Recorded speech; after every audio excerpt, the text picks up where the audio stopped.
Mic check.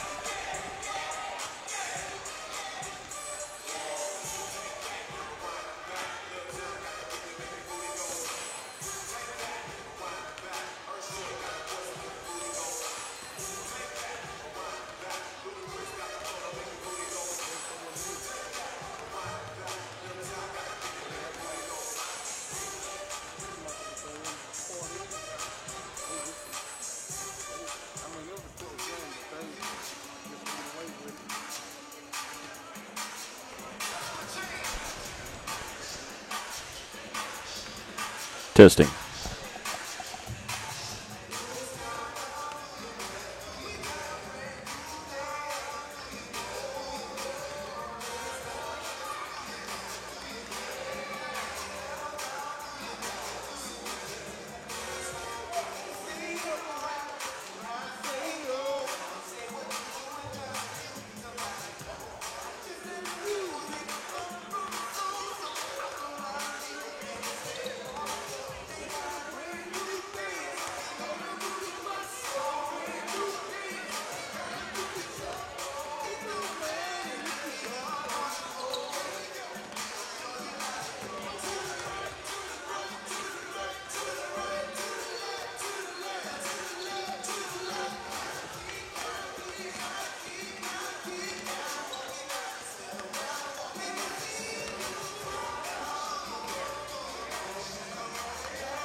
Audio check.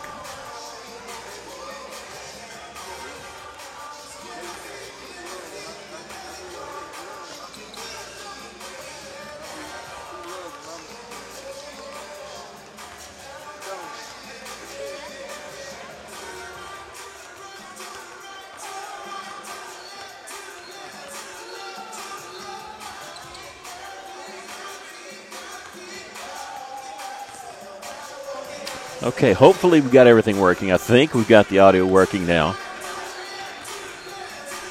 If so, we'll go ahead and talk to you like you can hear us.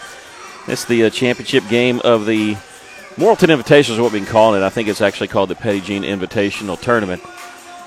Morrilton Lady Devil Dogs and the Russellville Lady Cyclones. Morrilton got here by defeating Lakeside. Mercy ruled them back on Wednesday in the first round.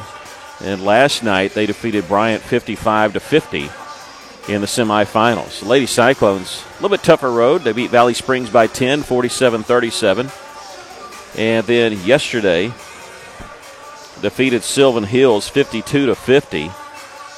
Two tough wins against two tough teams. And yesterday, the victory was amazing. Lady Cyclones had to come from behind and actually led by 3. Sylvan Hills knocked down a three-pointer to tie the game with 16 seconds left. Lady Cyclones on the inbounding pass turned the ball over and then committed a foul with 4.8 seconds left. So in a tie game, Sylvan Hills goes to the line, misses the front end of the 1-and-1. Shy Willis launches a half-court shot with 2 seconds left and is fouled with 0.8 seconds left. She goes to the line to shoot 3 free throws in a tie game. She knocks down 2 of 3. Sylvan Hills couldn't get the shot off in time, and Lady Cyclones win it 52-50. A lot of people thought that Sylvan Hills probably would be favored. Lady Cyclones get to see them again in the first day of the Hoops for Hunger Classic. But they put the Lady Cyclones in the championship game tonight against the host team, Morrilton Lady Devil Dogs. Morrilton 9-1 on the season. Of their 10 games, they've only played one road game, and that was a victory at Harrison. All their other games have been here. And currently, they're on a 7-game winning streak. As we said, most recently defeating Bryant yesterday and Lakeside earlier this week. But they've blown out a lot of teams. They crushed Pottsville 53-19 during this win streak, beat Sacred Heart. Ozark, another conference opponent. They're actually, even though they're 9-1, they're actually 2-0 in conference play, playing a couple conference games. And Russellville will only do that start of January. In yesterday's victory, Talia Ely had a career-high 20 points. I almost said that on the air. I had that her previous career high was 18, but I wanted to make sure. I talked to her father after the game, and he said, I'm pretty sure that's a career high also. So 20 points for Talia in that game. She has been in double figures in every single game this year. Shy Willis had 13, most notable the last two that she knocked down to give the Lady Cyclones a lead. And Brenna Burke had 9 3-3s in that game. Lady Cyclones, after beating Valley Springs, they did not hit a three-pointer in that game against Valley Springs back on Monday. But they hit 8 3-pointers yesterday, so really started to light it up from the outside. And what was funny about that is Sylvan Hills was giving up the open look from the outside, trying to pack it in against Ely, but they still couldn't stop Talia. She had 20, and Russell hitting the outside shots. They had the consolation game for the boys before this one. There was no consolation game for the girls, so we got to watch a little bit of that, and the Morrilton boys won that one, going away from Sylvan Hills, an 8-point victory to claim third place. We're about a couple minutes away from national anthem, starting lineups, and all that, so we'll be getting going pretty soon. We assume that the Lady Cyclones are going to come out with what they always have. Brenna Burke, 5'7" junior guard, number 3. Zariah Willis, number 12. She's a 5'4" senior. They announced her as a junior yesterday. Drew Robinson, the 5'7" junior, wearing number 14. Number 20, Shaisha Willis, a 5'9" junior guard. And Talia Ely, number 25, a 6-foot junior forward. Talia leading the team in points, averaging 16 a game. Brenna averages in double figures, 11 a game. Shy is not far off. She's just under 10 a game. I'll check that. She's at 11. Okay, I was looking at the wrong thing. She's averaging 11 points per game. And Brenna averaging 11. I was looking at the threes. They average threes per game. And I was looking at the total threes after Russell really lighting it up. They've really seemed to spread it around. But Shy Willis and Brenna Burke each with 9 on the season. Zaria Campbell hit a couple big ones in the second quarter yesterday. She's got 3 made on the season. Zariah Willis with 4. One thing Lady Cyclones have done is they've really spread the scoring around. And all their victories, they've had at least 2 players in double figures and as many as 4. They don't care who scores. Congratulations to the Russell Cyclone boys team. At 1 o'clock today was when they tipped off, and they defeated Rogers Heritage by 18 points. They're coming back home to get rested up before, I believe, they go to Dumas in the Holiday Classic there Thursday and Saturday. The Lady Cyclones will actually be at home next week. They'll play Tuesday and Friday, and they got 2 very tough teams coming in. On Tuesday, it'll be Little Rock Central. It's got a fantastic girls team. And then on Saturday, Springdale is a good team. Springdale is actually the only team that has beaten Morrilton this year.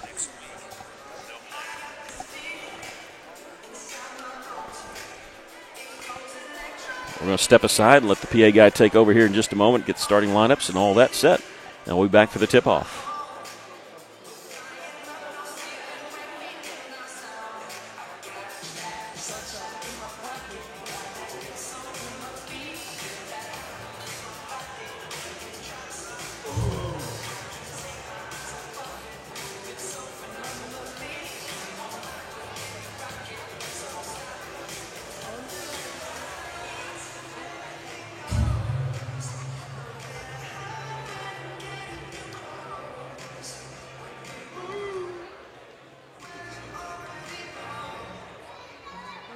Good afternoon, ladies and gentlemen, and welcome to the championship game of the 14th Annual Petty Jean Basketball Classic, sponsored by Petty Jean Meats.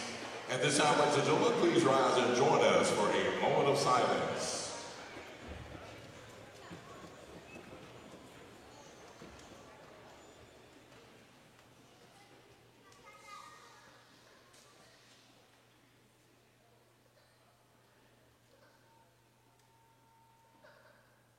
Thank you, and now at this time, will you please join me in reciting the Pledge of Allegiance. I pledge allegiance to the flag of the United States of America and to the republic for which it stands, one nation, under God, indivisible, with liberty and justice for all. And now please remain standing for the playing of our national anthem.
And now it's time to introduce our championship lineups. First, the Russellville Lady Cyclones.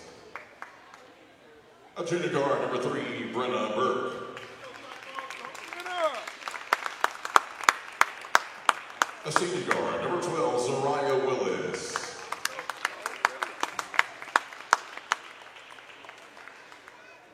A junior guard, number 14, Drew Robinson.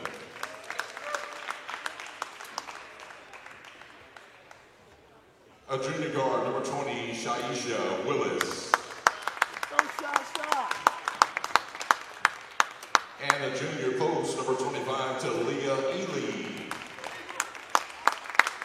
The coaches for Russellville, Randy Talley, and the head coach is Will Stewart.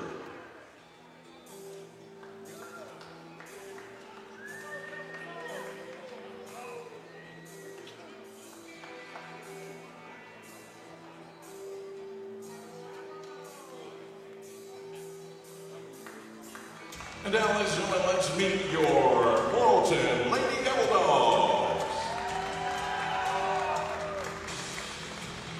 A 5'4" junior guard, number 3, Sophia Walla. A 5'8" senior guard, number 4, Cheyenne Kerr. A 5'10" junior guard, number 10, Jennifer Hartman. A 5'6" senior guard, number 15, Cameron Rear. And a 5'2" junior forward, number 30, Jana Brookman. The assistant coaches for Morrilton, Kevin Ball, Marcus Kortmeyer, Robin Stewart, and the head coaches, Karen McNabb. Morrilton Lady Devil Dogs coached by Karen McNabb. She's in her 11th season at Morrilton.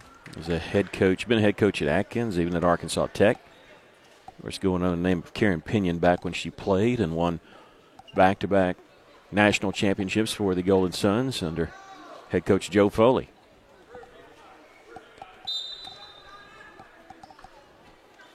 Lady Cyclones just giving up the tip and goes out of bounds. They say it's Russellville basketball. They had Drew in there to jump center. Usually that just means you give up the tip, which is fine. That just means you get the next jump ball. But Morrilton couldn't control it.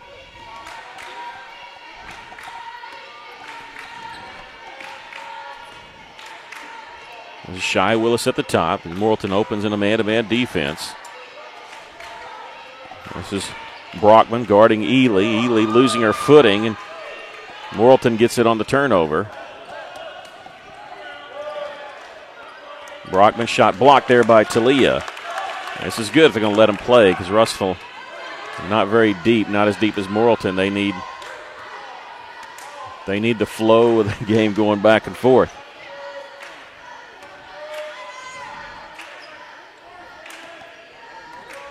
Now they've switched up, went from man-to-man to a zone. They're going to switch up quite a bit. That's what they did in their game yesterday against Bryant.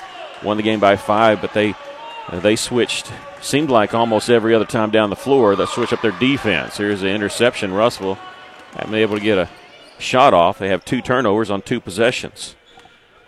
That's Cameron Reel. Lady Cyclones are in a man-to-man defense in the corners. Hartman, they're trying to go inside to Brockman, and there's the jump ball. Stay with Morrilton as Russellville got the opening tip. 22 seconds on the shot clock.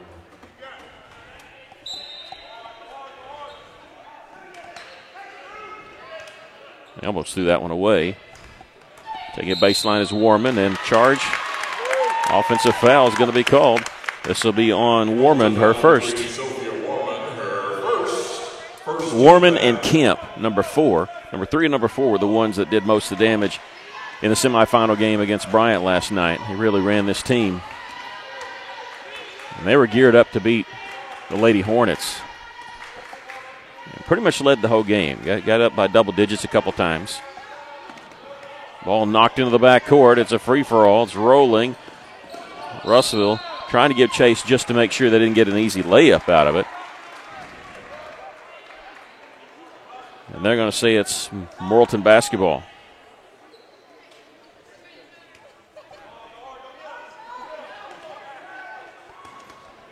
So there seemed to be some question about that.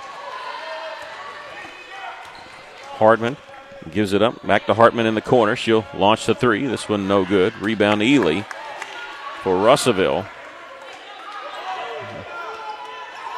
They've already blanketed Brenna Burke in these possessions, and now we have a 10-second violation. And Coach Stewart is saying that they started it too early. And he's not going to win the argument. The officials, now that they have a shot clock, are going to rely on the shot clock, and the danger of that is you're relying on the person at scorer's table. And I think what Coach Stewart's saying is they reset the shot clock when it hit the rim. Well, that's 2 or 3 seconds before Russellville had possession of it. And here's a steal by the Lady Cyclones. And I really think the officials should not do that. They shouldn't rely on that. Should go back to the hand count. Here's a three-pointer made by Shai Willis. I don't want to say they're being lazy by doing that. I know they're kind of relying on it, but you're only as good as the person running the clock, and you don't know who's running the clock. It's not a sanctioned official. There's Talia Ely with the layup. We saw her do this against Valley Springs on Monday, playing back, taking away that lob pass. Had a couple steals that night against Valley Springs. Wide open underneath.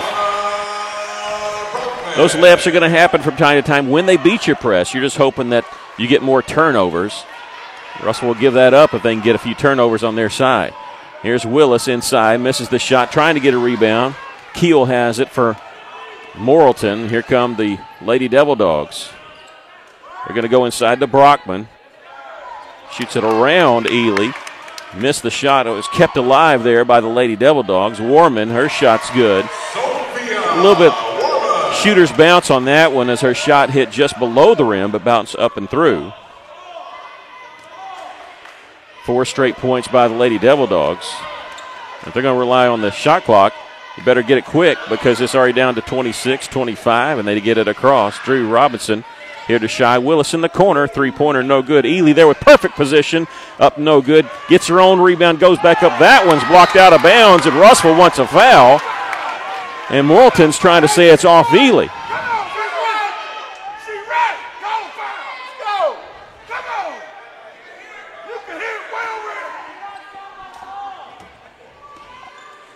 Both fan bases are upset with the reffing on that one. Russell was wanting a foul, didn't get it. Morrilton thought it was off Ely, didn't get it. Here's a steal by the Lady Devil Dogs, and double dribble is going to be the call there. Rhea was trying, instead of trying to pick it up and go, trying to dribble it. In doing so, she dribbled it and then picked it up two-handed. Russell will have to inbound it along the far side there. One official is saying over on the side, the other official pointing back and underneath. You do it on the side because that's closest where it happened.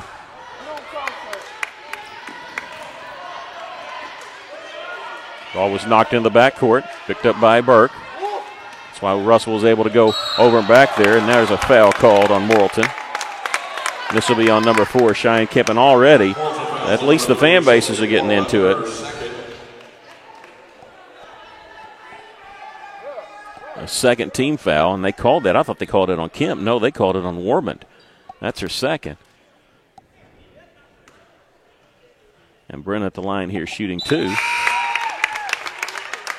first one good. Substitution number 2, KK Clemens. Kanya Clemens, they call her KK Clemens, a 5'5 junior, number 2 coming in for the Lady Devil Dogs. Second free throw, no good. All tipped, and Drew Robinson, look at that, getting that offensive rebound. Drew Robinson. Well, she had a big bucket in last night's victory against Sylvan Hills. Just guts and determination there. In the corner, faking the 3 there is Real. Pulls up from 10, no good. Rebound comes to Hartman. Back out a long 3 try, no good. There's Ely trying to get the rebound with one hand. She ties up Brockman, and the alternating possession will go over to Russellville. And here's what I'm talking about the shot clock. It should reset, and there it is now. They're stuck on 34, but they reset the shot clock as soon as the ball hits the rim. You're supposed to hold it down until somebody has possession. Hold that button down to start the time. Shy without a dribble gets it off to Brenna Burks, trying to settle her team down a little bit.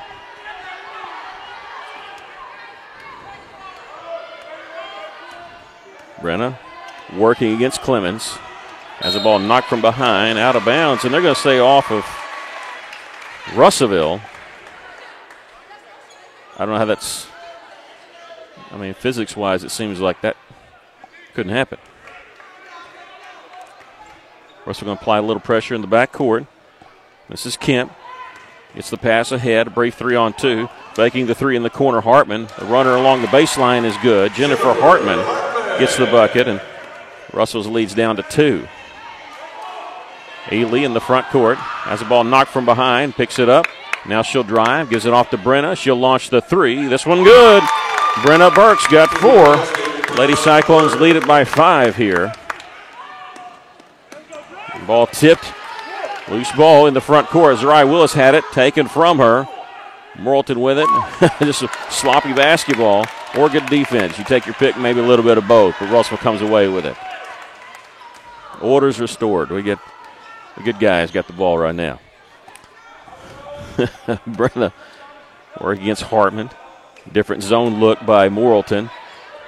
Ely lost it on the spin move. Here come the Lady Devil Dogs in transition. Clemens caught without anywhere to go. Kemp will try the long 3. Airballs this one. It'll belong to Russellville. Kemp's launched 2 of them from way downtown over on that right side.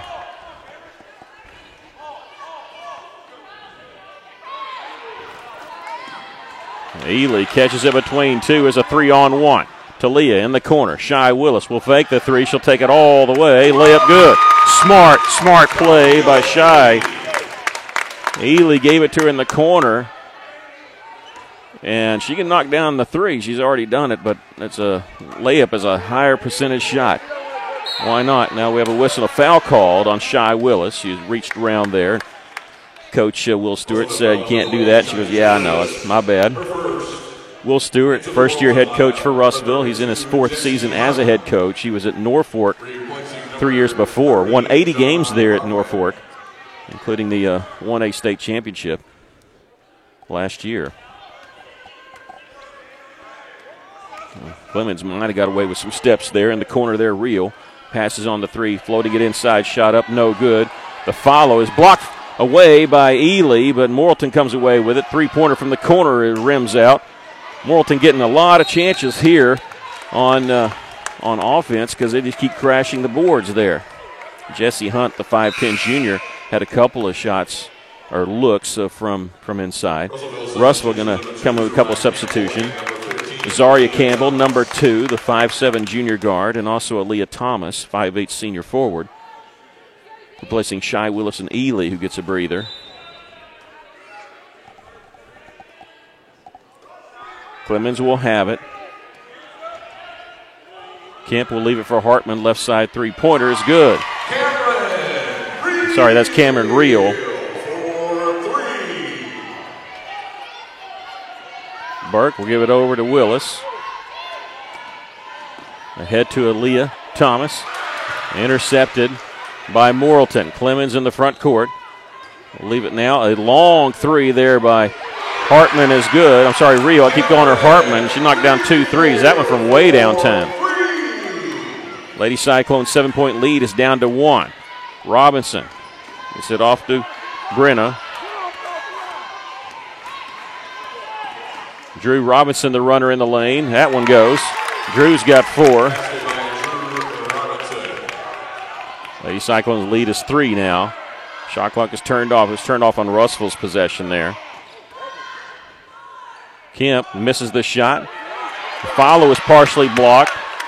Russellville will launch it length of the floor.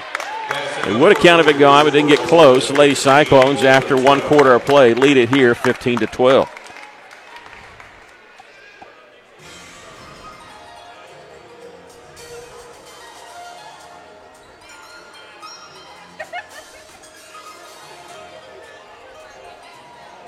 Well, Morrilton only in this game because of Cameron Reel hitting 2 long threes in that first quarter. That took a 7-point lead by Russellville down to 1.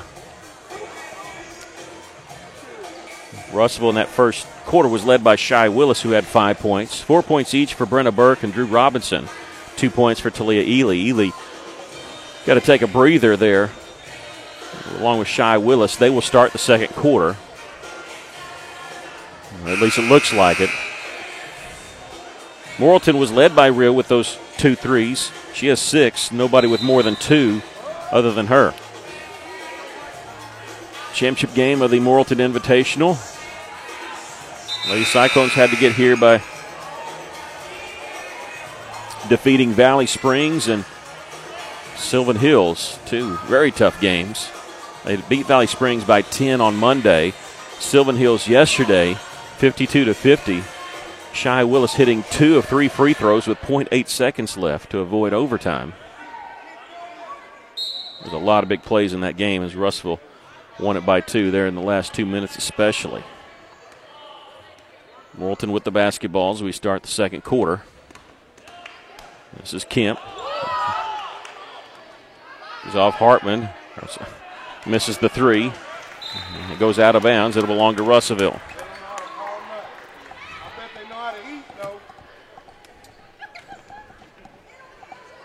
They have to retreat to go get the basketball. They get it inbounds to Shy Willis. They're coming with a double team. They knock it away. People were yelling wolf, but Shy didn't hear it. Lobbing it inside and losing it off the dribble was Jonna Brockman.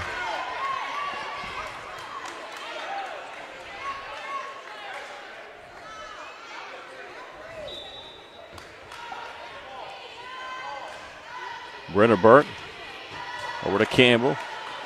Shy Willis waits to get it across the timeline. Russellville took about 9 seconds there, looking up the more cognizant of the shot clock after the 10-second violation in the first quarter against Russellville. This is Aaliyah Thomas to Shy Willis, but Shy never got it. It's intercepted there by Clemens. Down the middle, losing it is Hunt. No, I checked, that was Brockman that was knocked from behind. They pointed and gave it over to Russellville, and now officials are talking about it. They're going to give it to Morrilton. The official that was down there said Russellville basketball, and now they've changed that. The trail official has said no, it was Morrilton, and if they're going to do that, they got to reset the shot clock. They're giving them 35 seconds on the shot clock. They can't do that. If they're going to give it to Morrilton, they need to at least bring the shot clock down. So they missed that one. There's a double dribble. Basketball gods agreed with us. But no, even if they said it was off Russellville, they could not give them a fresh shot clock because it must have been knocked out by Russellville. That was my contention there. Shy Willis down the other side. It's going to be a one-on-one. It's blocked from behind, whistle, and a foul as Brockman got her pretty good with the body, and Shy going to shoot 2. She'll go to the line for the first time.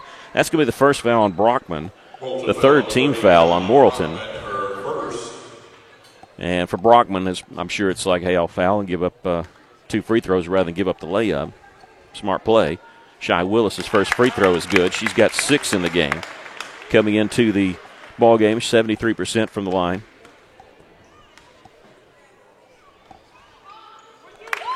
She hits them both. Ends up being a good thing for Russ. We get the 2 points and the foul on Brockman. This is Kemp. She'll cross the line with a long pass to Clemens. The trail there is Hartman. Going inside there, Brockman. Shot blocked by Ely. She gets it back. The shot blocked again by Ely, and Talia with the defensive rebound. Talia does a good job of going straight up, doesn't bring the hands forward. Shy Willis fighting around a double team. Gets in the front court. 26 seconds on the shot clock. Russell will reset the offense here.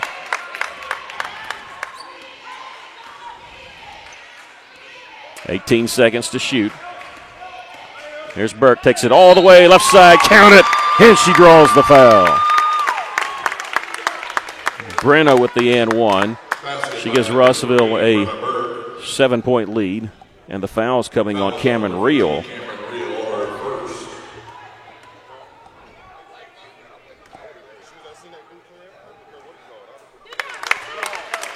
Free throw is good. The old-fashioned three-point play. Russell leads it by 8. Jennifer Hartman and Kemp back. It's it across the timeline. Kemp not going to stop, taking it all the way. Just lost it going up. It's last touch by Russellville. I think she started to lose it before we touched it.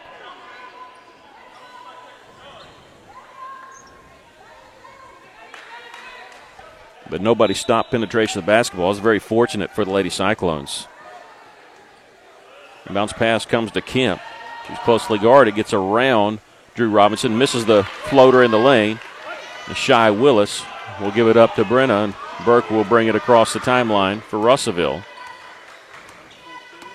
Championship game of the Petty Jean Invitational. There's Willis in the corner. Drew Robinson, three-pointer, good. Drew's got 7. Lady Cyclones lead by 11, their largest lead, and Coach McNabb wants to take a timeout. Cyclone fans with something to cheer about here as they lead at 23-12.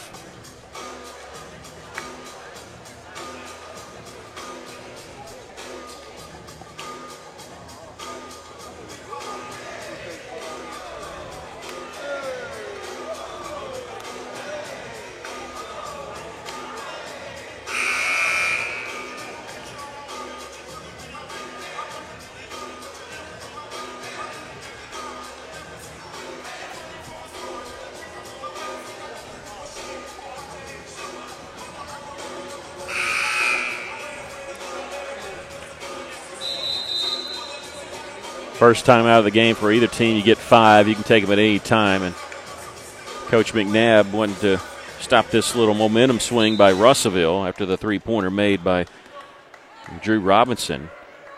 Russellville can bury it from the outside, and they have a whole bunch of people who can do it. You can't focus on just one person as far as outside shooting goes. Entry pass falls right in the hands of Brockman, and she's fouled and makes the bucket. A little reach in there by Willis. Sometimes it's better just let that go, but it's hard as a competitor to let him go like that. Brockman goes right into her hands. The pass was not even intended for her. It was deflected by Talia. The free throw is good, so they get the N1. Now don't ever talk about a streak while it's going, so now I can say that. That's the first points that they've made here in the second quarter. It stops an 8-0 run by Russellville. Drew Robinson's pass was deflected. Picked up by Kemp, and now Brenna Burke has it, and whistle and a timeout called by Coach Stewart to save possession. Coach McNabb's wanting a 10-second violation, but I believe that Clemens had it because Clemens for Morrilton had it and actually took a dribble. And she complained to one of the officials, and the officials are huddling up now. They're going to try to talk about it. Should this be a 10-second violation? Boy, Russell fans will come unglued if they call that. I mean, we can't go to the booth review, can we? I mean, yes, it's under 10. It's more than 10 seconds, but I think KK Clemens, number 2, had it and started to dribble, and that's when the shot clock should have been reset. And that's what the Russell fans have already picked up on what's going on, and they're yelling, she stole it and dribbled. Remember, she stole it and dribbled it. And that's why the shot clock should have been reset. And this is the problem I have with referees not doing the hand count for 10 seconds. You're relying on somebody who, look, it's not seasoned. This is the first year that high school teams have had the shot clock. So you're relying on somebody first year, not sanctioned, to be able to do that. And so they're going to give it to Russellville, but my contention on this also is the shot clock should have already been reset because Morrilton obviously had possession. If it's not a 10-second violation, then it should have been reset, and that's what Coach McNabb is getting talked to about. That official's hanging his other 2 friends out to dry because he just threw his hands up. And okay, now they put 3 more seconds on the shot clock. They put it at 26. Yeah, if the possession changed, the shot clock should have been reset. And possession did change because Clemens had it, took a dribble, maybe 2, before losing the handle on it. It was a Brenna Burke that grabbed it, and Russell called a timeout because Burke was in danger of walking because she was on a knee. So after they're talking, now the other two officials are talking about it, and I think that's what Coach Stewart's saying. Hey, if it's not a 10-second violation, it's not. It should have reset the shot clock. And it is going to be reset. They are going to reset it.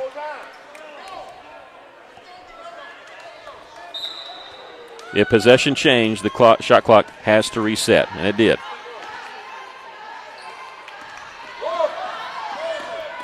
Drew has it knocked away from behind. We got to train our kids to hear that phrase "wolf" and what it means. Real knocking it down. Our fans are yelling "wolf" in the bench, and what that means, when you hear "wolf," that means somebody's coming up behind you about to steal the basketball. Yeah. And you're supposed to turn or something. I thought that was going to be a foul. They call that a jump ball, so it'll belong to Russellville in their alternating possession here. Brenna Burke in the inbounds pass. Shot clock does not reset on the jump ball if you maintain possession. Drew Robinson gives it right back up to Shy Willis at the top of the key. Shot clock at 12. Shy Willis dribbles near the right elbow, backs it back out. 7 seconds to shoot. She'll take it inside, right side, kisses it off the glass. Shy Willis with 9 points. Stops the run there by Morrilton. This is Clemens, one dribble. Now she needs help. She's double teamed. Pass deflected in the corner, out of bounds. Last touch by Russellville belongs to Morrilton with 22 seconds on the shot clock.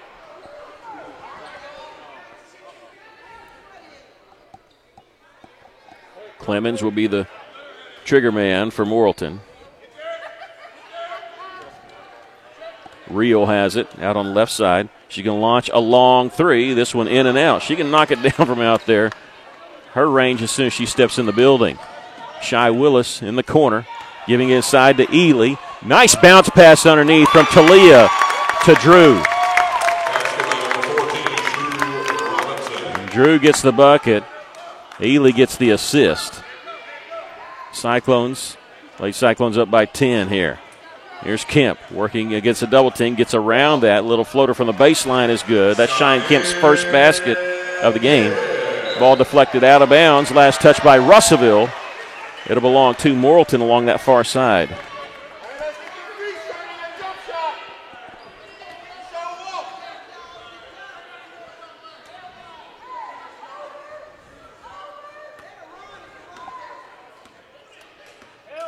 It's already been an intense game and a game of runs.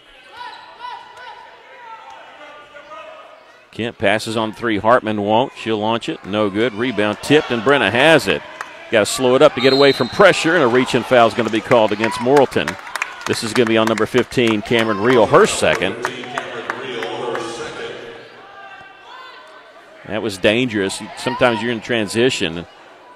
Doesn't take anybody to just reach out and swat the ball away. Drew Robinson stays put and gets the inbound pass.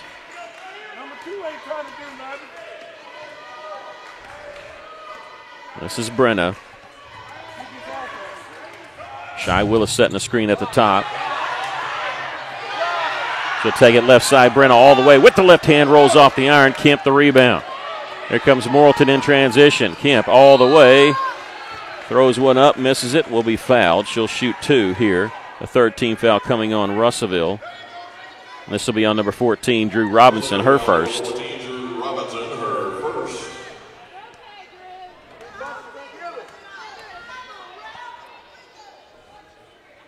First free throw is good there by Cheyenne Kemp. She's got 3 points all in this quarter.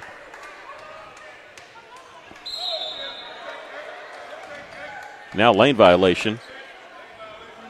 Lane violation against Morrilton. So it does not count as a free throw attempt.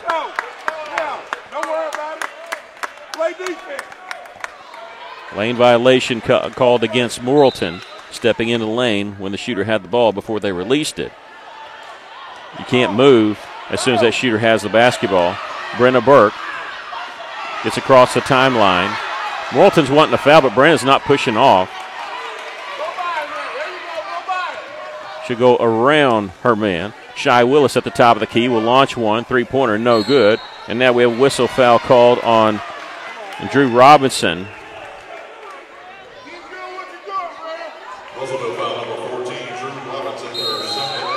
It's her second, and now a technical foul has been called against Karen McNabb.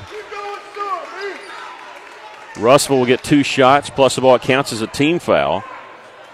So they get 2 shots plus the basketball, and that hurts them because they were about to have the ball. And it also, McNabb's supposed to be confined to sitting down. If she stands up again, she'll get a second technical and be ejected from the game. Brenna, anybody on the floor can shoot the 2 free throws. You get to pick who shoots them. Brenna shoots this one. She misses the first one. And she's drawing the ire of the Morrilton fans.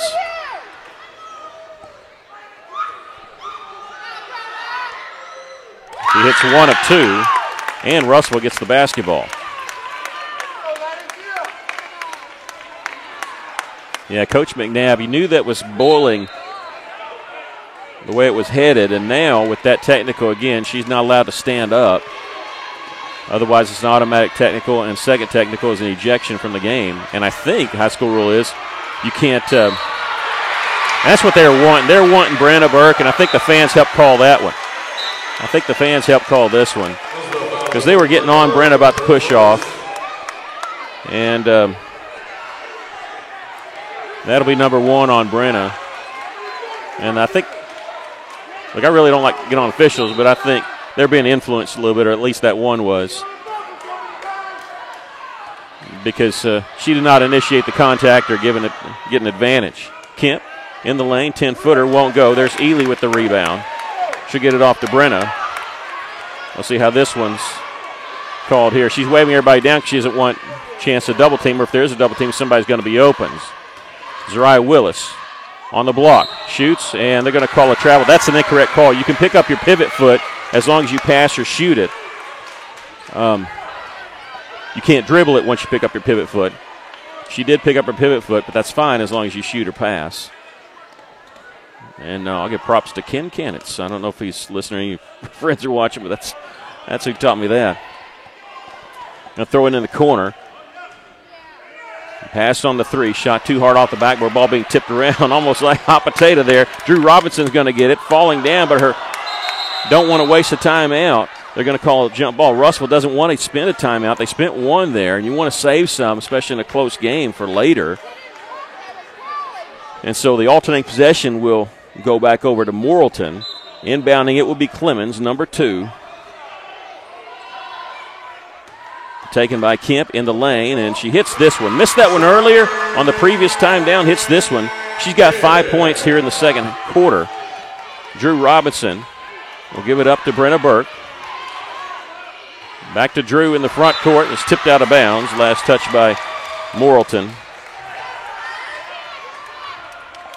These games are always contested no matter what sport when it's Morrilton-Russellville, and they're always hotly contested, I should say, and the fans are usually the first ones to get into it more than the players. The players are young. They don't know the history. Brenna Burke, crossover dribble, will take it in from the right side all the way. Bump and count it. And the shot goes in. That foul is going to be on KK Clemens, her first.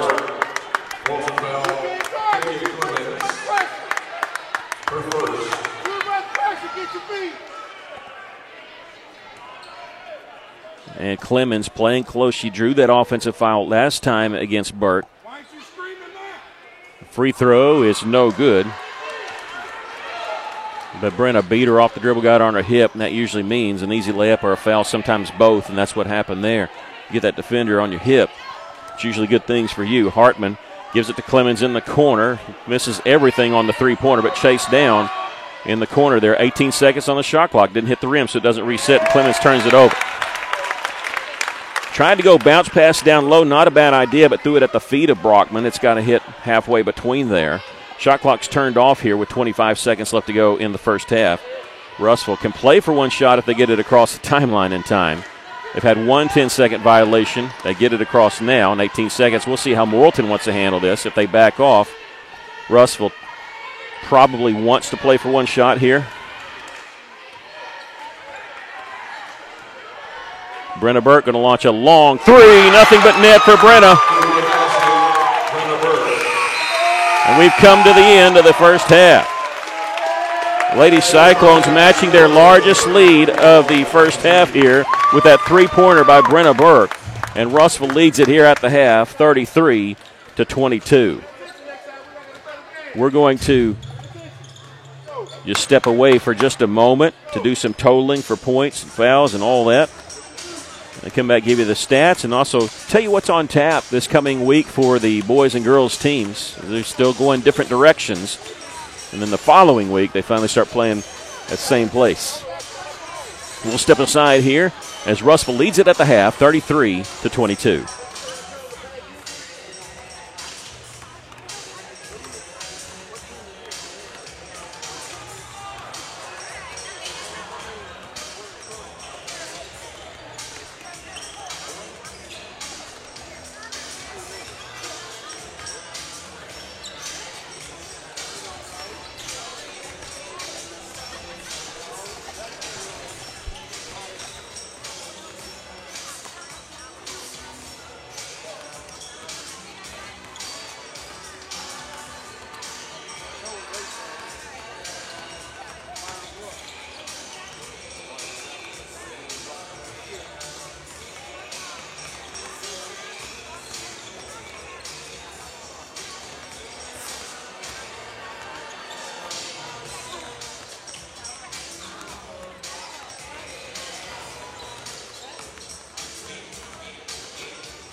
Your attention, please. Let's clear center court for a presentation, please. Let's clear center court for a presentation, please.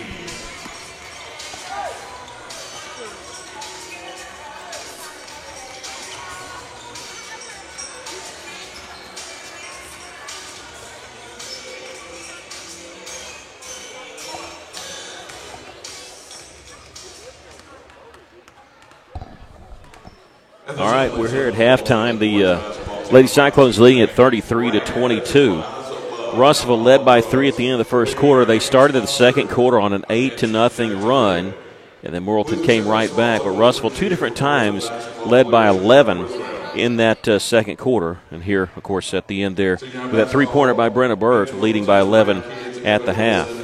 Normally in this tournament, they've only allowed for 6 minutes in between halves, but they added a couple minutes more because they're doing a special presentation. Hey, it's the 2 Ely sisters, or 2 older Ely sisters here. The Lady Cyclones leading here by 11 on that that 3-point by Brenna Burke. I was looking through. She's got 2 3-pointers.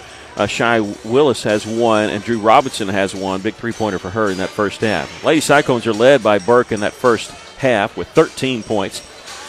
9 points for Drew Robinson, 9 points for Shy Willis, and 2 points for Talia Ely. Now, Ely's done a fantastic job with rebounds, block shots, but easy to see that Morrilton watched the game from yesterday, and they said, well, Talia's not going to beat us. They don't want her dropping 20 like she did against the Sylvan Hills. Thing is, Talia does so much more than just score. Block shots, rebounds, and also she can handle the basketball, help break the press, and that's what she's helped with, and Russellville leading here by 11 at the half.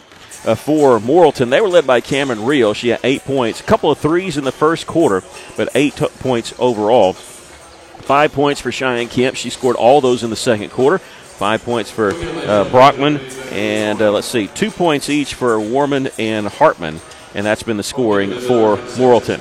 Karen McNabb got a technical foul, and Russellville made one of the 2 free throws there, but what that means is she has to stay seated, so they'll have their assistant standing up a little bit more, but second technical foul would mean ejection, and you can't coach the next game, and so you'll have to watch that. I think, I was checking, I can't remember, they do play next week, an early game, but I can't remember if it's Sacred Heart or what, so I'm sure they're thinking, hey, we at least want our coach for that one, so it may be a little quieter, maybe. But I tell you, the fans are the ones that started getting into it, and it all resulted from a play there in the first half in which Morrilton stole the ball in the backcourt, took a couple dribbles, it was knocked away, and Russellville, Brenda Burke, grabbed it and called timeout because she was about to travel. She was on one knee and couldn't stand up without traveling. Well, in doing so, during the timeout, Coach McNabb thought it should have been a 10-second violation because the shot clock was down to 23, whereas Russellville said possession changed hands, and it did change hands is what the official ruled. Well, in saying that change hands, automatically have to reset the shot clock. It couldn't still be at 23. I think that's what aggravated Coach McNabb, not the fact that she lost the first one, but then they reset the shot clock. But that is the rule. I mean, if you ruled that if it was stolen away, then the shot clock has to be reset. And so I think that's what started it all and led to the technical foul called on Coach McNabb. Our next broadcast will be on Tuesday night as the Lady Cyclones are going to be hosting Little Rock Central. It'll be a girls' game only. If you want to get out to Cyclone Arena, it'll be a great chance to see this team. This team's been playing fantastic. They're 7-1 coming in this game. They'll have a JV game early before that, and the varsity will play at 6 o'clock. The Lady Cyclones will be at home again on Friday as they take on Springdale, and that also will be a girls' game only. The boys will be at the Dumas Holiday Classic on Thursday and Friday. The boys defeated Rogers Heritage earlier today by 18 points up there at they beat Rogers Heritage, but it was on the campus of Rogers High School. So congratulations to Coach Trent Morgan and the Russell Cyclones for that victory today. Lady Cyclones here in the championship game of the Petty Jean Invitational here at Morrilton, leading by 11 at the half, and they're just now coming out onto the court. And Morrilton also coming out on the court, getting ready for the second half. We'll tip off here in about a minute.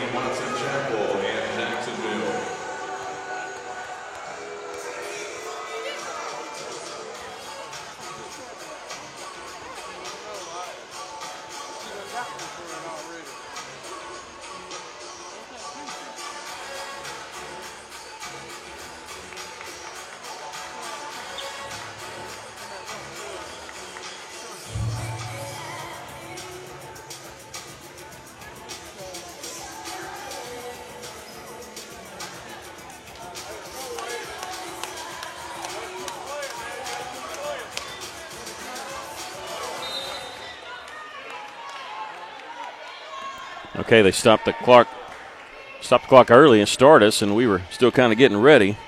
So we're a few seconds behind now. I think we're close to it. Lady Cyclones starting the second half with the basketball. Again, the travel, and again, that's the incorrect call. That official, the same one that made that call earlier, you can pick up your pivot foot as long as you don't dribble. If you pass or shoot, you can pick up your pivot foot and be just fine. And the same officials called that on the same player, Zariah Willis, on that. We have a foul called on Russellville. And this will be on who? Number 12? It will be on Willis, her second. Russellville foul number 12, Zariah Willis, her second. The inbounds pass comes to Kemp. They'll swing it around right side to Warman. Did not play very much after picking up 2 fouls. She'll launch the 3 here, misses everything. But Brockman underneath there, goes back up and draws the foul on Ely. And Talia picks up her first personal foul. And that'll send Brockman to the line. She's 1 of 1. That's 5 points in the game. First free throw good. 2 quick fouls on the Lady Cyclones here in the first 36. Misses the second one, and they're going to get the offensive rebound. That'll drive a coach nuts. Brockman inside. Shoots it over Ely. Out of bounds, last touch by who? They say last touch by Russellville. I think it was actually Warman that touched it. And the official out here on the side saw it, and it is going to be Russellville basketball. It was Warman that actually stuck her right hand out and knocked it out of bounds. I didn't think they'd make that change, but good job by the officials there getting together on that. The official that had the backside view closer to the play overruled the official, and good job by him getting together and talking about it. Talk about it, say, what'd you see? Here's Shy Willis drawing the double team. They'll swing it back out to Burke. Looking inside for Ely. Man-on-man coverage, fakes the pass out. Little fade away from 8 feet. This one won't go. Rebound, Morrilton. Here comes Kemp in the front court. Stop and go. Takes it baseline. Hits the runner. And they'll get the and one on that. Kemp's got 7. And this is going to be on number 14, Drew Robinson. She's got 3. And Zaria Campbell going to check in for Drew. There's only one free throw to be shot here, so they let the substitution come in right now. And all of a sudden, Lady Cyclones find themselves in a little bit of foul trouble. Free throw's no good. Ely corrals it with her right hand. Bounce pass goes off of Warman out of bounds.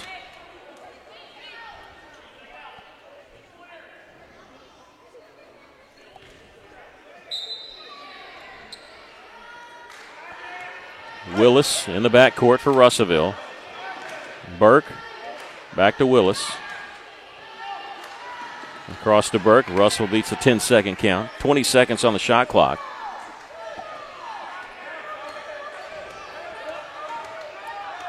Brenna at the top. Left-handed pass over on the left side to Ely. She'll go into the lane. Drop step, left-handed shot, no good. Gets her own rebound, goes back up and draws the foul. This is going to be on Brockman, her second. And the first foul called on Morrilton. And Talia going to the free throw line.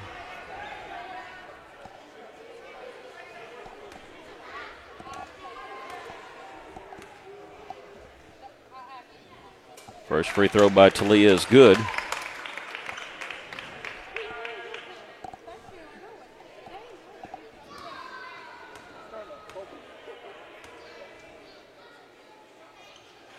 It's the second.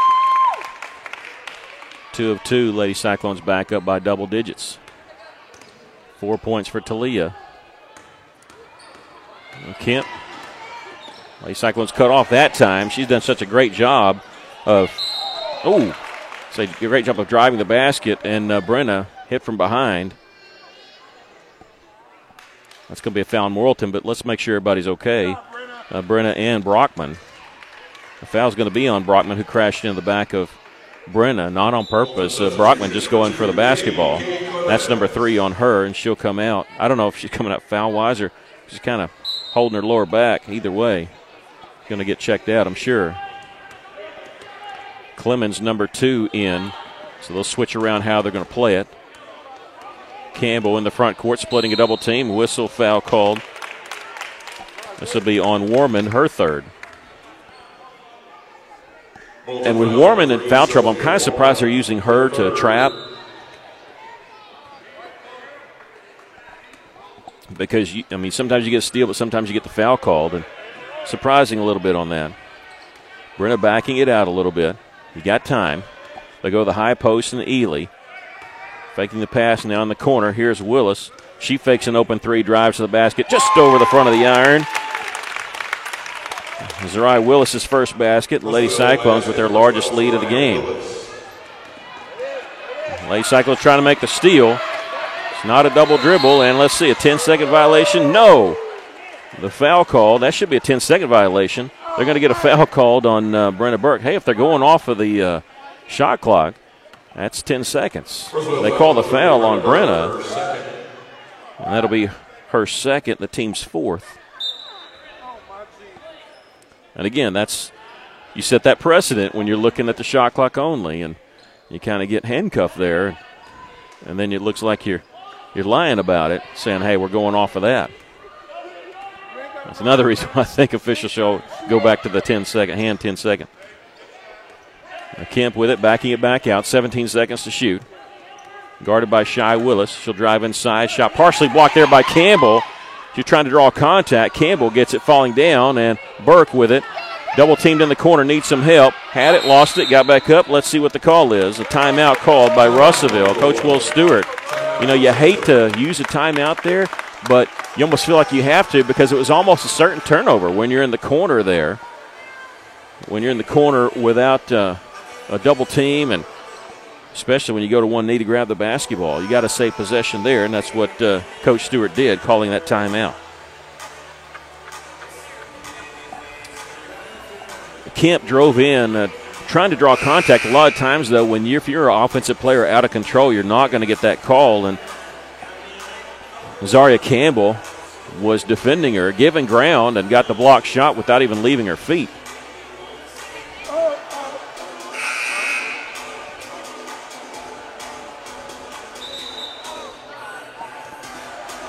Russ will have the ball. They still have 3 timeouts left. Morrilton with 4. Not even midway through the third quarter. Lady Cyclones' largest lead. You just don't feel comfort the way they can knock them down from the outside. They erased a 7-point deficit in 2 consecutive possessions back in the first quarter. Campbell looking inside for Ely. Not there. Don't force it in there. You got time. Burke at the top here with 20 seconds on the shot clock. Zariah pops free, coming off a screen. Shy Willis looking inside, thought about the 3. Lobs it out of the reach of Ely. She had her man pinned too, just barely missed on that one.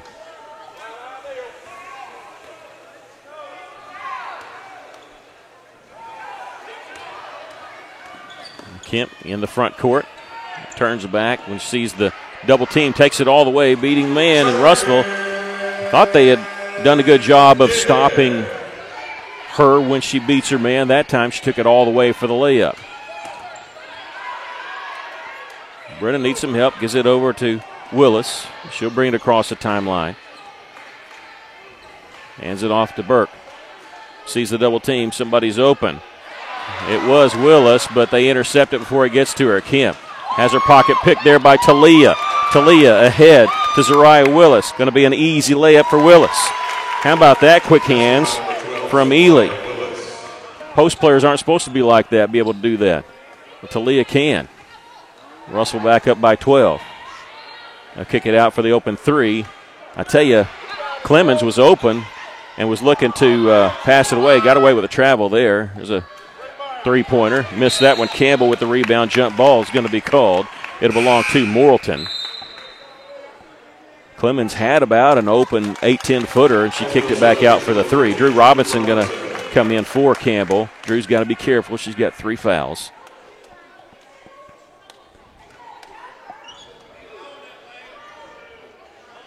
Off the fingertips of Kemp. She gets it back.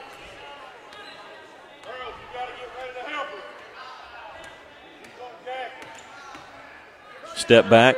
15-footer is no good. Ely goes over her hands, and Morrilton gets it back here. Warman in the corner to Hartman. Ely out on her. Back to Warman. She'll drive in the lane. Stops, shoots it. It's partially blocked. He goes off the hands of Clement out of bounds. Clement doesn't touch it. It's probably Morrilton basketball. But Clemens, and she was there. She was going to catch it. Might have had a shot to put it back up if she had turned face the basket, so you can't fault her for that. Went off of her out of bounds. Burke ahead to Willis. Left side of the floor was open. Little crossover dribble. Nice feed inside to Ely. Unselfish play there by Zariah Willis. But she could see the double team coming. As soon as they came to her, she threw it where the double team was coming from, and that meant an open Ely underneath. Ely's got 6. Russellville with the steal. Zariah Willis needs some help. Gets it to Shy. Shy will bring it in the front court. Looking for some help. There's on the baseline is Drew. Mishandled it. Got it back. In the lane. Stops. Needs to be up there. Tried to go to Willis underneath. Ball was deflected out. 15 seconds to shoot.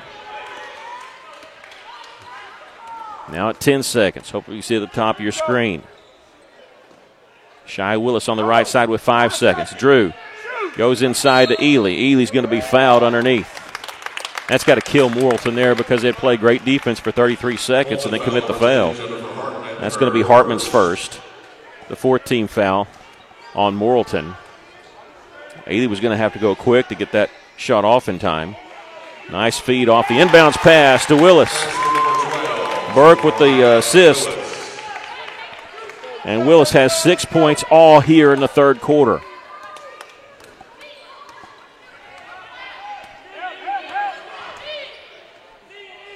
Faking the three is real. She'll drive to the right elbow. Stops, needs help. Out to Kemp. Kemp, I guess the best way you can call it is a slasher. She slashes the basket, gets those looks in the inside. Missed that one, and Shy Willis with the rebound. Now when Kemp gets it, you better get ready to provide help defense because she's going to drive around somebody. Shy Willis on the right side, setting a screen. And then open is Robinson inside Ely. Nice little move. Started left, came back right. How about that? And Coach McNabb wants to take a timeout. She wants a full timeout as the Lady Cyclones have really opened it up here, leading by 18 with 1:01 left here in the third.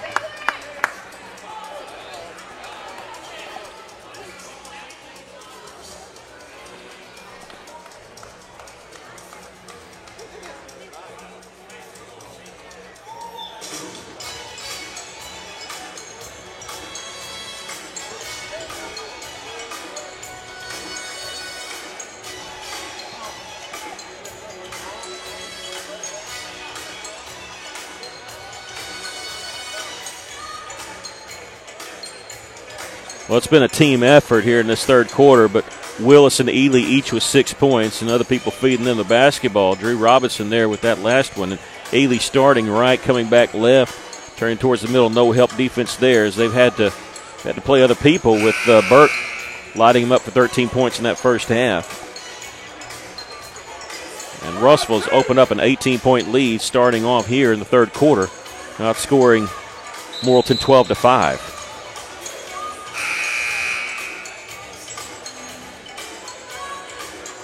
On paper, Russell was supposed to get beat by Sylvan Hills. They're supposed to lose here to Morrilton, but you can't measure the heart and the grit on paper in Lady Cyclones. That's why they're ahead in this game. Just they're going to battle in every single possession, offense and defense.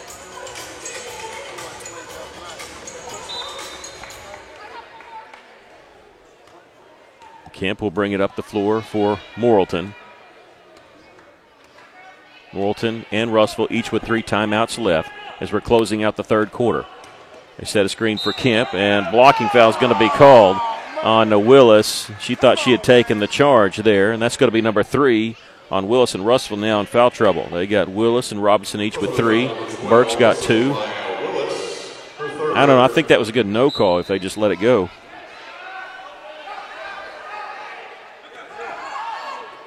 Kemp catches it right over Shy Willis on the drive, misses that one. Kemp trying to get her own rebound. Willis had it, lost it. Let's see if she can pick it up, chasing it down, and still staying in bounds and goes out of bounds. Last touch by Morrilton. There as Clemens dove on the floor for it.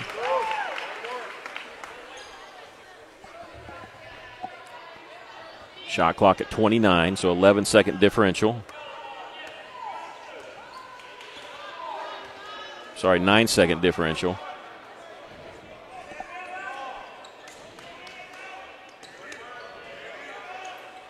Tried the give and go, it wasn't there. Ely gives it back to Brenna. 12 seconds to shoot. Bounce pass to Ely, and Ely's going to be fouled from behind there on Jesse Hunt. The 5'10 junior picking up her first personal foul. The 15th foul. That'll reset the shot clock as it'll be turned off. 18.9 seconds left to go here in the third. We'll lob it inside to Ely. Pump fake, goes left hand, rolls in. Russell leads it by 20 here, and Talia with 8 points in the third quarter. She's got 10 for the game. It's Kemp all the way. That's what we're talking about. Nobody stops her. The penetration there, and Russellville. It's all right. Into the third quarter. Layup there by Kemp, but it's good if they can make that layup and they'll still be ahead by a lot.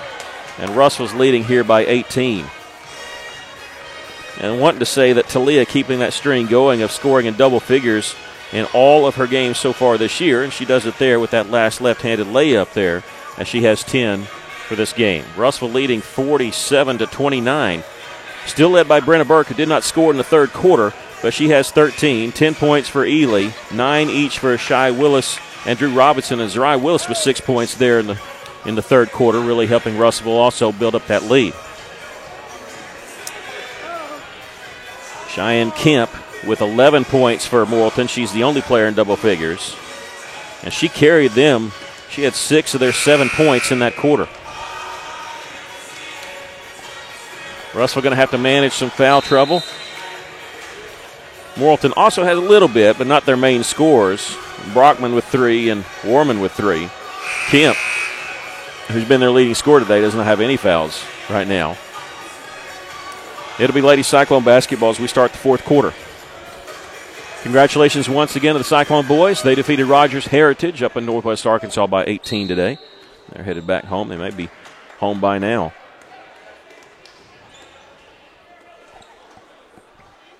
Shy Willis in the corner, looking inside for Ely.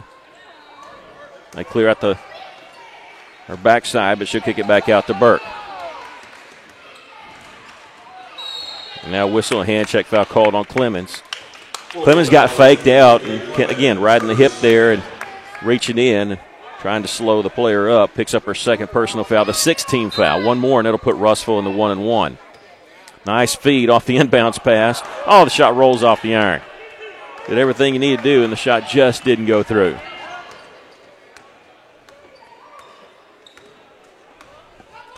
This is Real, who can shoot it from way downtown, but they go inside to Brockman. Turnaround jumper is good. She's got 8. But Ely not wanting to pick up a foul here. And they get it that deep, you just stand straight up. Because we need Ely on the floor. We don't need her in foul trouble on the bench. Here's Willis down the middle of the lane and lost it going up. Last touch by Morrilton as it went off the hands of Cameron Reel. 19 seconds on the shot clock. Russell inbound along baseline. They've done a great job off the inbounds pass, getting some open looks. And a lot of this one for Ely. It was tipped a couple times just out of her reach. Just miscommunication. She broke one way and the ball went the other way. Three-pointer by Kemp. This one rims out. Brockman underneath has it. Jump ball as Drew Robinson off the backside tied her up. It'll stay with the Lady Devil Dogs here, alternating possession. Russellville, it's going to sound funny, you haven't watched this game, hanging on to a 16-point lead. That's just the way it feels.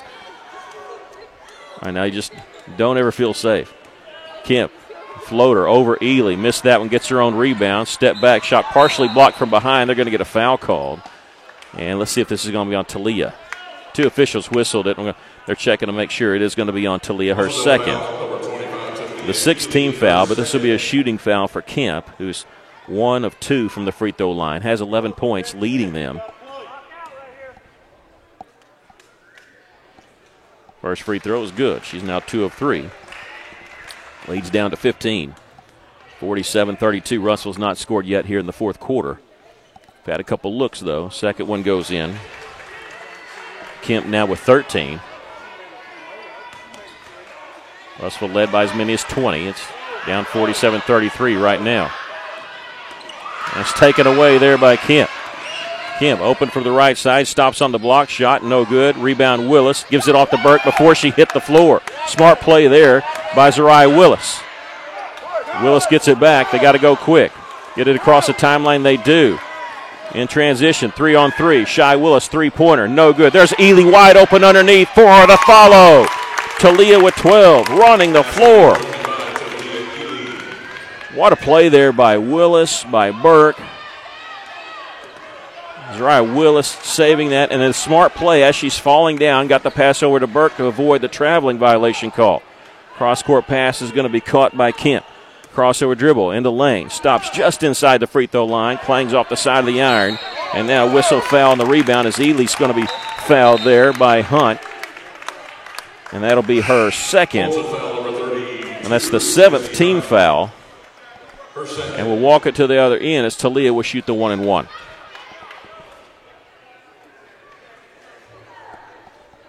Talia 60% from the free throw line. We have a substitution that came in for Morrilton. Warman back in. They're going big here with Brockman, the 5'10 junior, their main scorer that's been on the bench, as Talia makes the first. And also Jesse Hunt, 5'10 junior. Number 10, Jennifer Hartman, the outside shooter, will come back in, replacing now Jesse Hunt. So they don't go with as big as we thought. Second free throw is good there. We're also going to make free throws like that. They'll be fine. Coming into this game as a team shooting 64%. Long pass ahead, tip. Morrilton has it in the front court. 22 seconds on the shot clock. Kemp, and a blocking foul is going to be called. And the shot goes in by Kemp. And Russell's thinking, what do we got to do to get a charge call? And if that's on Willis, that's her fourth.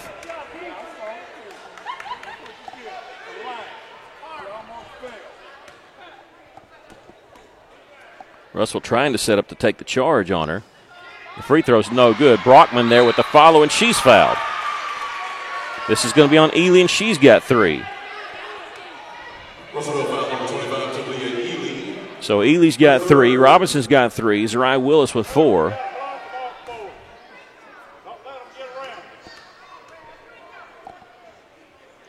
First free throw is good.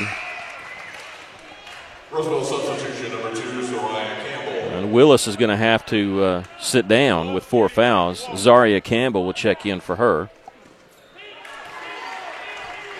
Both free throws made by Brockman. Ely staying in the game, gets it to Shy Willis across the timeline.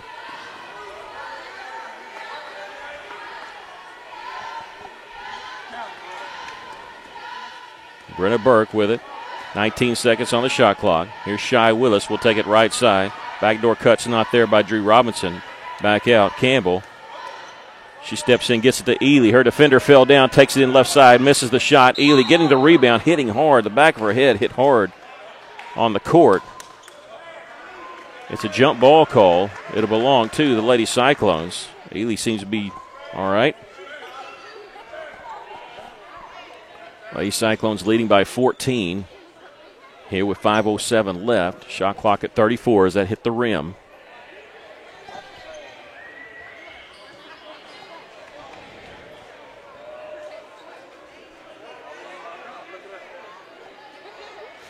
Coach Stewart calling the offensive inbound play.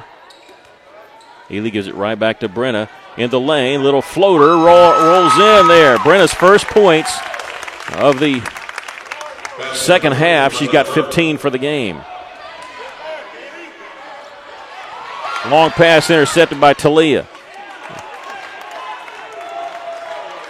Playing center field back there, getting the interception. Russell up here and milking a little bit of clock. Can't do that like you used to with the shot clock.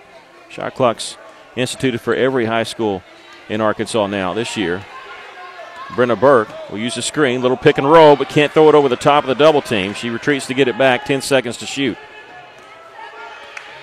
Good defended, well defended there by Morrilton. 3 seconds to shoot. Brenna beats her man and shoots the left-handed shot just to get a 2-shot foul. She drew the foul on Clements. Again, beating her man and threw that one up.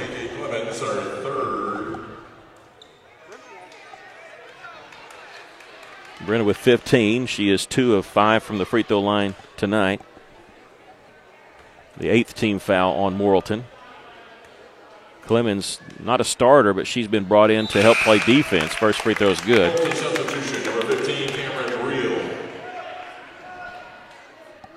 Cameron Reel, another one that can shoot it from way downtown, has a couple threes made back in the first half, is in the game. Zariah Willis on the bench for Russellville with 4 fouls.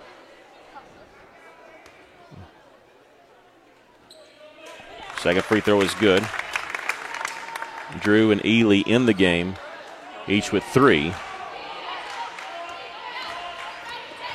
Russellville leading it here by 18. Kemp lost the handle on it. There's a scramble for it. Jump ball called. It'll belong to Morrilton. So the next jump ball will be ours. Good job by Campbell to dive on it. Shot clock at 23. Almost a steal by Russellville as Kemp goes to the floor. And a timeout called by Morrilton, Coach McNabb. And that was going to be a most certain turnover. She stands up. It's a travel. We had 2 players there, so a good timeout there by Morrilton to save possession there with 4:01 left to play here in the ballgame. Lady Cyclones leading 55-37.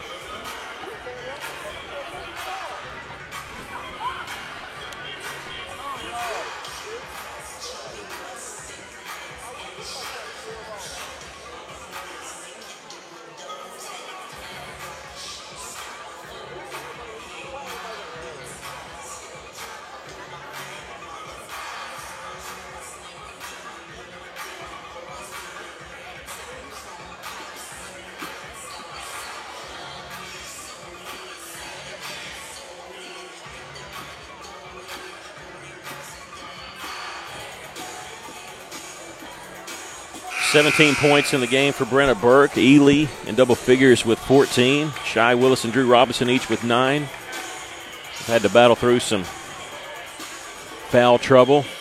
Lady Cyclones leading here with 4:01 left to go in the game.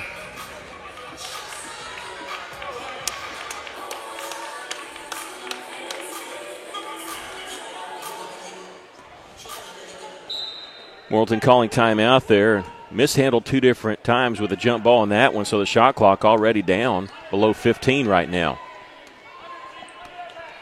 Kemp with it. Russell switched to a 3-2 zone. Bounce pass down low here to Hartman. Inside to Brockman. Made the shot. Russell thinks that they just swatted at it, didn't foul, but they're going to get Drew Robinson for her 4th. Okay, so it wasn't Shy Willis that swatted at it. That's number 4 on Drew. So Russell in some serious foul trouble, even more so. Drew with 4, Zariah Willis with 4, Ely with 3. Free throw no good. Russellville trying to save it. No, Morrilton.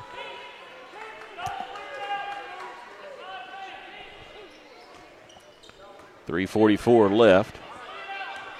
Lady Cyclones leading by 16. Still some work to be done, and here's a turnover by Clemens and missed the shot. Foul called on who?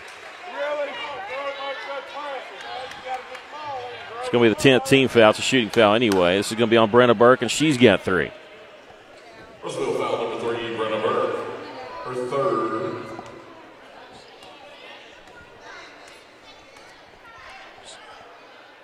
First free throw is good. Ain't nobody guarding her, so she'll shoot the ball. Free throw line is free. She hit them both. Down to 14. Russell got to manage some foul issues there. A trip, but without the basketball. Shy Willis in the front court. She'll stop, so out on the right wing. Shy, they're not close enough to start the 5-second count. Backs her way and lost it. And jump ball is going to be called. It'll belong to Russellville. 17 seconds on the shot clock for the Lady Cyclones. You'd love to get a basket, but if you can run some time off the clock, maybe get an offensive tip in, something like that. How about that right there? We'll take that. And Drew with 11. So they run some clock, get some offensive rebounds, waste time down here. But we'll just take a layup off the inbounds pass. 16-point lead for the Lady Cyclones. Clemens in the corner. Will drive to the middle, bounce pass down low. Pump fake by Brockman, put up and in. Brockman has come alive since coming back into the game. Once again, leads down to 14. Brenna Burke across the timeline, double teamed, whistle, timeout called by Russellville. We've got 2 left. Both teams with 2 timeouts left. 14 points for Brockman, 15 points for Kemp. For Lady Cyclones, 17 for Brenna Burke, 14 for Ely, 11 for Drew Robinson.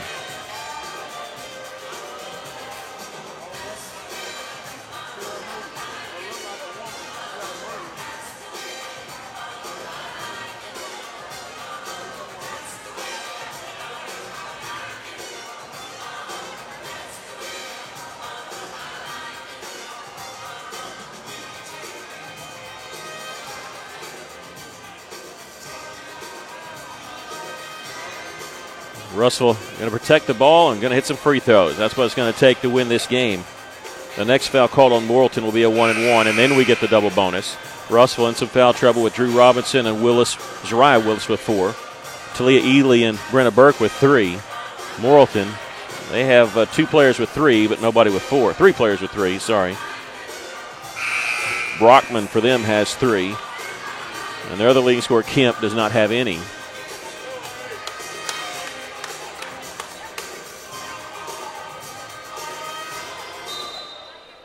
Coach Stewart calling a timeout there to save possession. As Russell was just across the timeline. It was looking maybe to turn the ball over. There's Shy Willis. 16 seconds to shoot. Backing it back out. Near half court. They're giving all the ground they want. 9 seconds. She'll start. They've cleared out 4. She'll back her way on the left side in the corner. Faking the 3 is Drew Robinson. 4 seconds. 3 seconds. She's going to throw it inside. Nobody home. I don't know if Ely could have caught it and got rid of it on the shot anyway. Russell leading by 14 here, applying a little bit of pressure just to kill some time. Clemens mishandled it, got it back. And there Kemp might have got away with the travel there. Baseline jumper is good. Kemp now with 17 and a timeout called by Morrilton as the lead's down to 12 for Russell here with 2:07 left. They have one more timeout, Russell with 2. It's a 30-second timeout.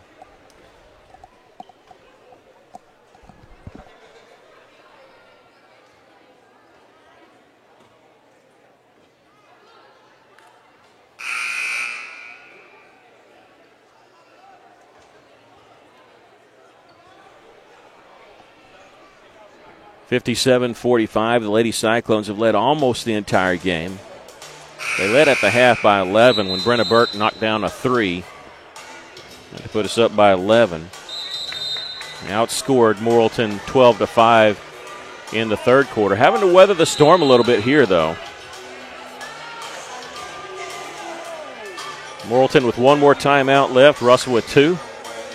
Lady Cyclones just got to protect the basketball. They're going to shut off the music here. Play's going on. Ely with it. Will bring up the floor herself. She'll stop. Lost the handle on it. Without the dribble. She's lost the handle because it was deflected by Morrilton. Technically she had a dribble, but I don't think she realized it. You never know. Brenda Burke driving inside out to Shy Willis, 3-pointer. That one won't go. Rebound Morrilton. You like the wide open look there because Shy can knock that down. Here's Clemens. She'll stop. Needs some help after the one dribble. Kemp. Shot is good. Kemp's got 19. It's a 10-point lead for Russellville.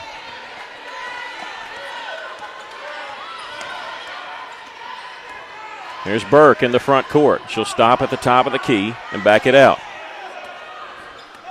Minute 21 left in the game and 21 seconds on the shot clock. They're going to chase her with 2 people. Long pass along the far side. There's Willis, and she's going to be fouled going up. Russell drawing the foul and wasting a few seconds before that. They were coming to get the double team on Brenna. It's going to put Shy Willis on the free throw line. She got 9 points in the game. 73% on the season. She's 2 of 2 tonight. Free throw is good. And that is on Brockman, who has 4 now. 10 points for Shy Willis. It's going to stay at 10. If she missed that one, Russell's lead is 11. This is Real. Double team, throwing in the corner. Clemens, they've left her open, just begging her to shoot it. Gets it back to Real. She'll launch the 3. This one off the mark. One-handed rebound there by Brenna. Burke, double teamed in the background. And she's going to be fouled. That was, if they don't grab her, that might have been a turnover. This is going to be on number 10, Hartman. And that's the 10th team foul, which means a double bonus. This means no more 1-1. We're going to walk the other end, and Brenna's going to shoot 2.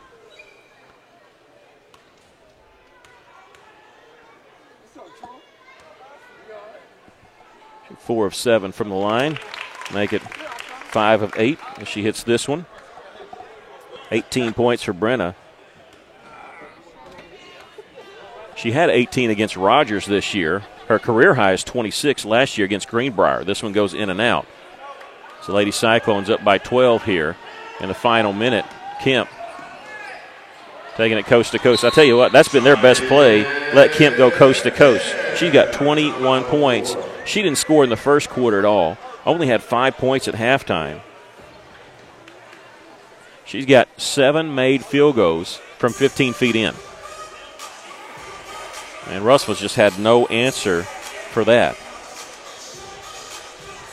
She has 21 points, leading all scorers. Brockman with 14. But for the Lady Cyclones, 18 for Brenna Burke, 14 for Talia Ely, 11 for Drew Robinson, and 10 for Zariah Willis, who has play around with some foul trouble. She's got 6, but those are some big 6 points she scored in the third quarter. Russell with 4 players in double figures. That's not the first time they've done that this year.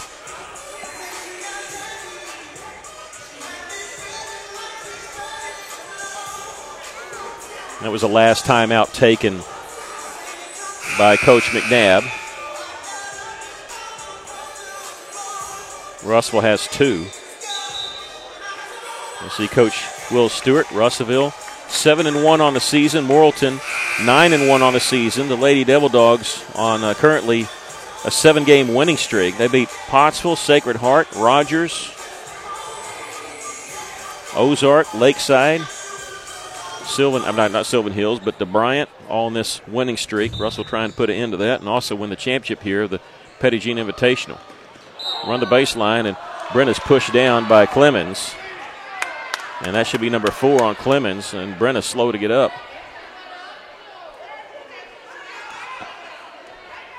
Russell had released a player down the floor. I thought it was Ely streaking down there. That's 4 fouls on Clemens, and Brenda going to go shoot 2. Here's it's the double bonus.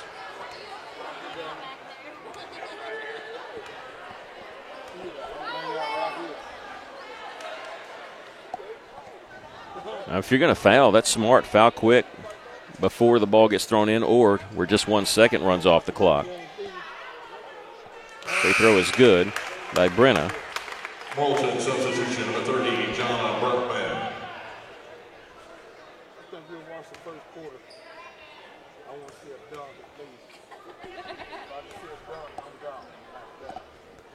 Second free throw hits them both. Brenna now with 20. Here comes Kemp. She's going to launch the 3. This one misses everything. Clemens tried to save it in bounds, but the ball actually hit the end line.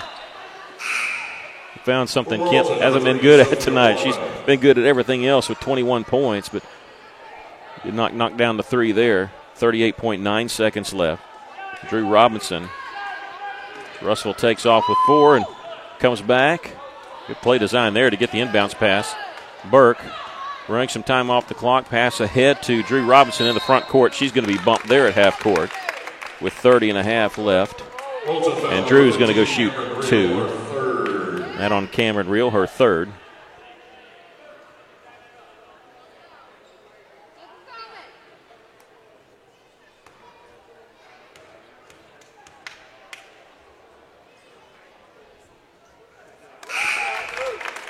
Drew hits the first one. She's got 12. Number 30, John Brockman.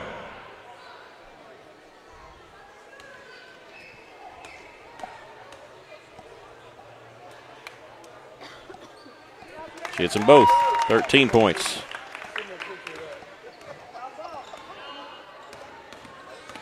Here's Kemp. Stop and go in the lane. Lays it up, no good. The follow there by Brockman is good. Russell just letting them have it. Only thing that can stop the clock here is a foul, so you might as well just let them go with it. Here's a steal there by Brockman. Inside the Kemp turnaround jumper is no good. Rebound Ely battling for it and get a jump ball called. It'll belong to Morrilton with Lady Cyclones up by 12. 7.9 seconds left. Lady Cyclones going to win the championship of the Petit Jean Invitational here at Morrilton. Here's a 3-pointer on the way. This one no good. Rebound. Clemens had it. Keeps it underneath the Brockman. Shot put up and in. We've come to the end of the game. Brockman gets the last basket with 18 points, but doesn't matter. Lady Cyclones win it by 10, 63-53. And the Lady Cyclones that come in here, kind of a tough draw. as they open with Valley Springs. Won that game by 10, 47-37. Defeated Sylvan Hills last night. Fantastic comeback victory, 52-50. And they win it here by a score of 63-53. We're going to give us just a moment to do some totaling. Hopefully they're going to have the trophy presentation for you, so we're going to watch that. Ladies and gentlemen, and then we might get a chance to talk to Coach Stewart before this is all said and done.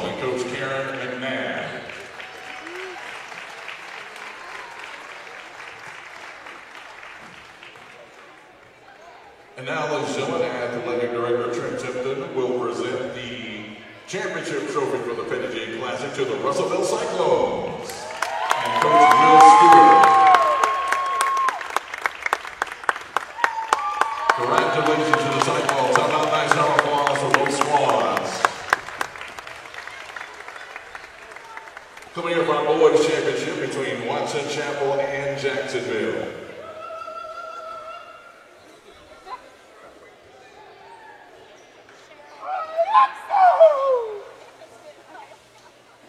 There you go. That's a pretty good-looking group there.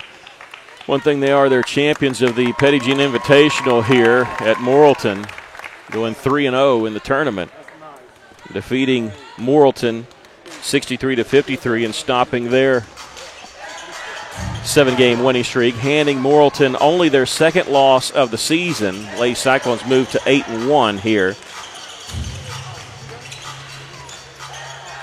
on the season. All right, so we'll give you some totals here as we've been going through. First for Morrilton, they were led by Cheyenne Kemp, who had 21 points in the ball game, and she had 16 of those in the second half alone. She was unstoppable. The second player in double figures for Morrilton was Jonna Brockman. She had 18 in the game. The next closest was Cameron Reel, who had 8. For the Lady Cyclones, they had 4 players in double figures tonight. 20 points for Brenna Burke. That's a season high, not a career high.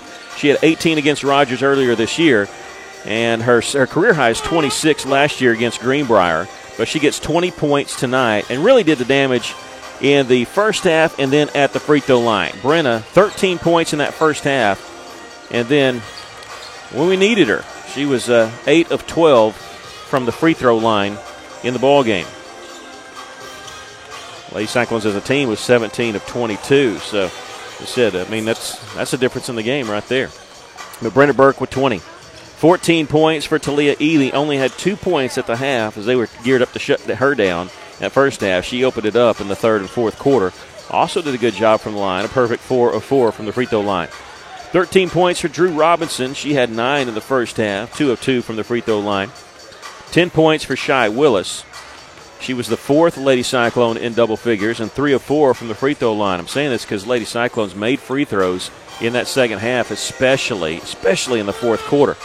As I'm looking at this, we'll total that here in a second. Do want to say, though, Zariah Willis with 6 points. She had to battle through some foul trouble. She had 4 fouls for a long time. Couldn't be as aggressive as she wanted to because of her foul situation, but she did in the game with 6 points. Russellville shot 12 free throws in the fourth quarter and hit 9 of them. So 17 of 22 from the line and 9 of 12 in the fourth quarter alone. And there's your ball game right there. Lady Cyclones defeat Valley Springs in game 1 of this tournament, 47-37.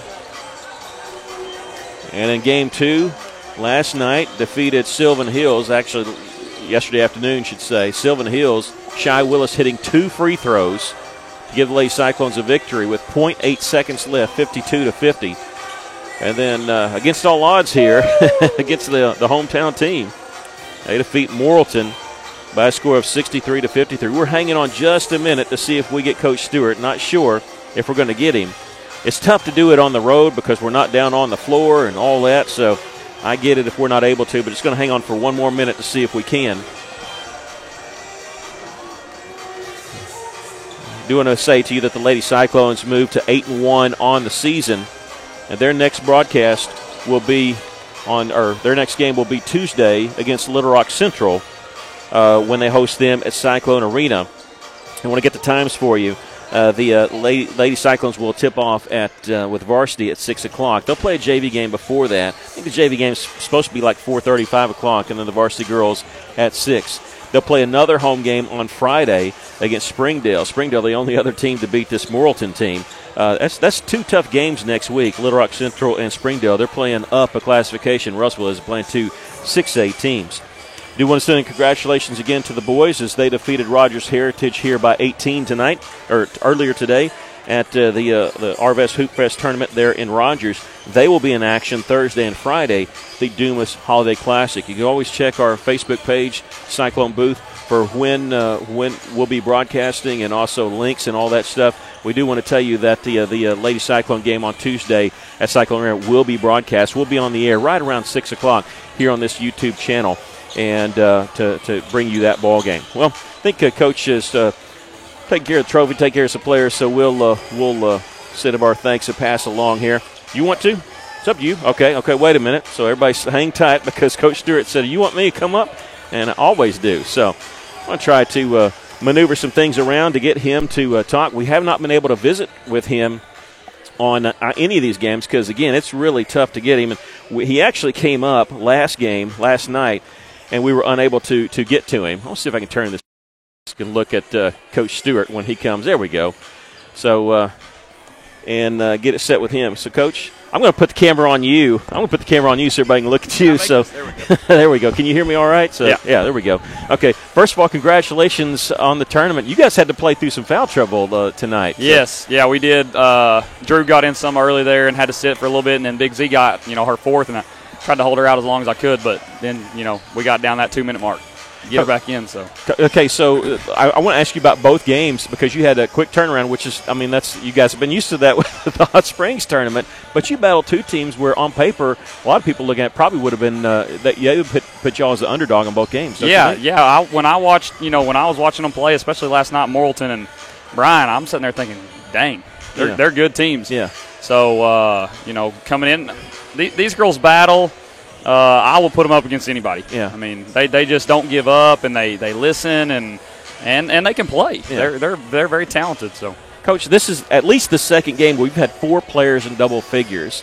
And is that sharing the basketball, or is that because you talked to me off the air about when I asked you about this and saying how anybody can score? Do you mind talking about that? What you guys do at practice? Well, that's what we were talking about. Yeah. So our first 2 drills every day are one-on-ones and shooting groups because. A team that has 1 scorer or just 2 scores is easy to guard, and that's that's our focus, and we start every single day with trying to develop scorers, and so those 4 girls being in double digits is I've said it before. Anytime somebody looks at us, they're like, well, we got to guard her, we got to guard her, we got to guard. All the way down the line. So that's important for us, and that's important to see. That's good for me to see because that's one of our big focuses. Well, congratulations on winning the tournament, and it doesn't get any easier. You got a tough game coming up Tuesday. Yeah, we got 2 games next week with Springdale. They beat Morrilton pretty good, and then got Little Rock Central. Yeah. So we got two tough games going into Christmas or before our little tournament. But I like playing tough teams because that's how you get better. Yeah. So, well, congratulations on this game and this championship. Thank you so much. All right, that's Coach Will Stewart, and everybody listening still here. We need a packed house on Tuesday and Friday because these are tough teams that they're going to be playing again. Central is a fantastic girls team. Of course, you got.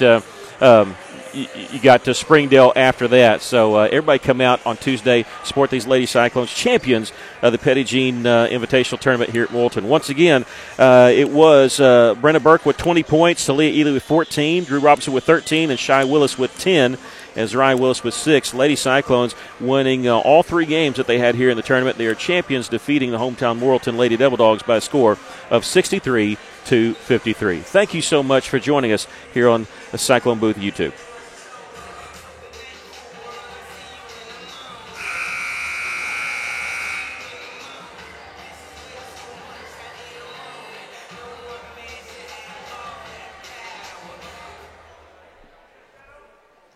Good evening, ladies and gentlemen, and welcome to Devil Dog Arena on the campus of Morrilton High School for the championship game of the 14th Annual Petty Jean Basketball Classic, sponsored by Petty Jean Meats.